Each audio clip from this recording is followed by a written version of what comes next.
ক্লাসে ছিলাম, হঠাৎ করে একটা অনেক জোর বিকট শব্দ হয়েছে। মিস কানের সবাই কান ধরে ফেলছে। মিস অনেক তাড়াতাড়ি করে কান ধরছে। পরে এবার মিস বলে যে কি হয়েছে। আমি তো ভাবছি যে আকাশ থেকে মনে হয় শিলা বা এরকম কিছু পড়ছে।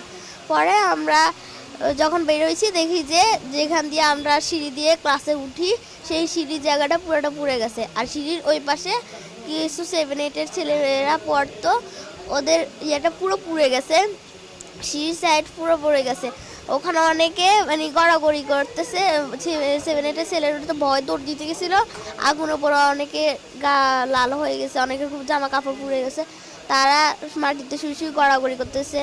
আমাদের লর্ড মিস বলতেছে যে তো আমরা সিঁড়ির দিকে দৌড় দিতে। আমরা ভাবছি যে মিস যেটা বলছে এটাই ঠিক। আমরা সিঁড়ির দিকে দৌড় দিছি।